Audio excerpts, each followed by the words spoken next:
In this movie, we'll take a look at variable width strokes and how you can create your own custom variable width strokes using the width tool. Now, so far, all the strokes that we've seen have been uniform in terms of their line weight. For example, if I marquee this black stroke here, we can see that its line weight value is set to 50 points, and the option next to it says uniform, meaning that the thickness of the stroke is 50 points all the way along the path outline. But it doesn't have to be that way. You can select one of the variable width profiles from this pop-up menu up here in the control panel. And you just have 6 to start with, by the way, but you can create your own and save them off as well if you like. But we'll start with this guy here, width profile 2. And notice that now we have what is obviously a variable width stroke. And now the line weight value represents the maximum width of the stroke at any location.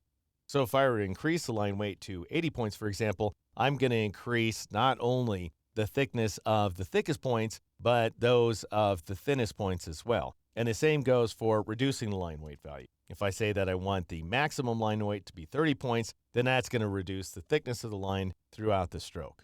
But I'm going to go ahead and actually press Control-Z or Command-Z on a Mac to restore a maximum line weight of 80 points. And then I'm going to customize this variable width stroke using this tool right here, the width tool, which has a keyboard shortcut of Shift-W. And when you select the width tool and then hover over the path, every one of those white circles, not the dark blue squares, those are anchor points, but the white circles, those represent width points along my path outline. You also have another one that trails along with your cursor that just indicates that if you click, you're going to set a width point at that location. And you always have width points at the end points of an open path, by the way. So if you want to adjust a width point, you can click on it to sort of lock it down. And that way, even if you sort of move your cursor around, you'll still see those little handles right there that you can drag in order to make the path thinner at that location or thicken it up. Or you can just hover over a point like so, and then move your cursor out to one of the handles. This is a little trickier, but it does work, and then you can drag the handles around to any extent you like.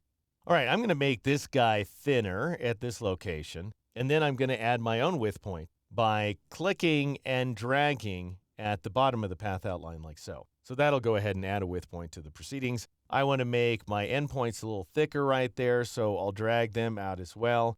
And I think that's finally it. Let's say, by the way, and you end up doing one of these numbers where you accidentally set one width point too close to another, and you end up with this unfortunate result.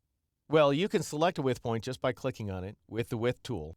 So what you want to do to get rid of a width point is click on it to select it, then move your cursor away to make sure that point and only that point is selected, then press the backspace key or the delete key on the Mac in order to get rid of it.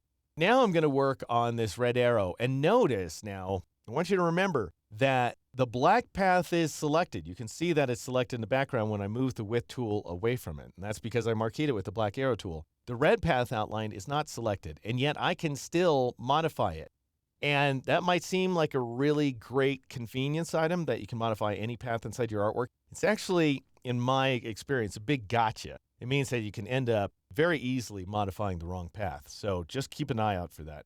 Now, the second I add a width point at this endpoint, so I start dragging inside the arrow, and I want you to notice something. I'm increasing the width of the endpoint right there, but that does not have any impact on the arrowhead itself. So the arrowhead is going to stay whatever size it was in the first place.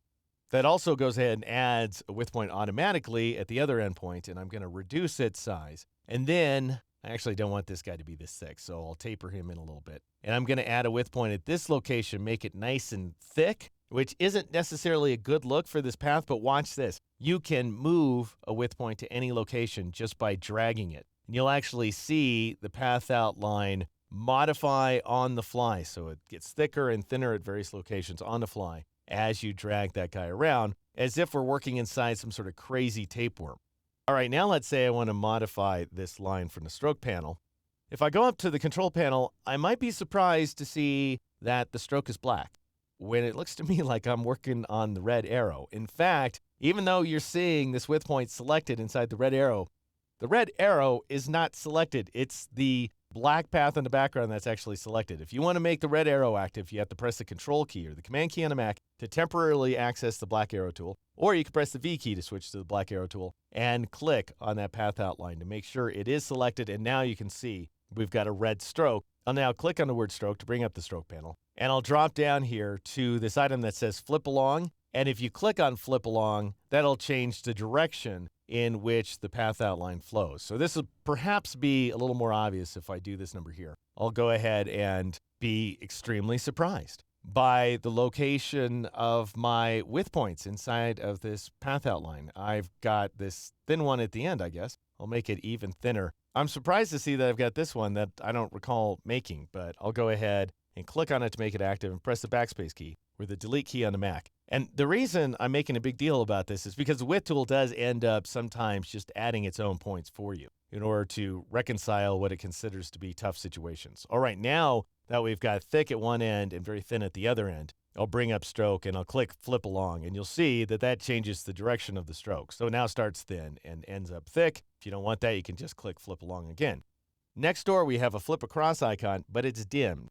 And that's because the line weight is symmetrical as it flows along the path outline, but it doesn't have to be that way. I'm going to go ahead and control click or command click on that background black path to make it active, just so that I know it's active in advance. And let me show you something. When you drag those handles, they move symmetrically, as you can see right there. But let's say I move this guy way out like so, and then I press the Alt key or the Option key on the Mac and drag the inside handle. Now it moves exclusively of the outside handle. And I'll do the same thing over here. I'll Alt drag or Option drag this outside handle, Alt drag or Option drag the inside handle as well to move it independently. And by the way, if after creating asymmetrical handles like this, you drag either of the handles without pressing the Alt or Option key, they'll both move together, albeit asymmetrically.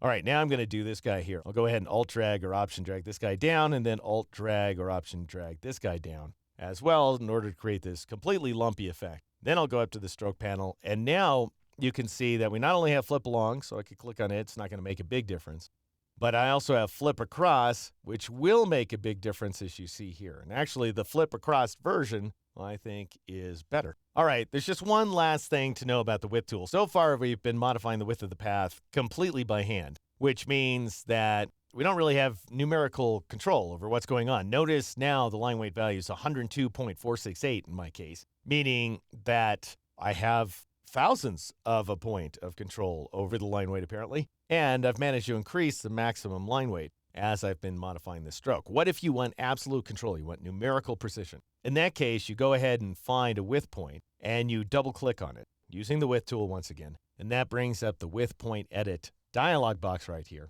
And you can change the handle values independently of each other. You can change the total width value. For example, if I take this down to 60, the two values will change proportionally. You can link them together if you like. You can also delete a point by clicking on the delete button. The only time the delete button will be dimmed is when you're working on an endpoint. In fact, let me show you that because there's something else I want to show you. I'll click OK, and I'll double click on this endpoint right there.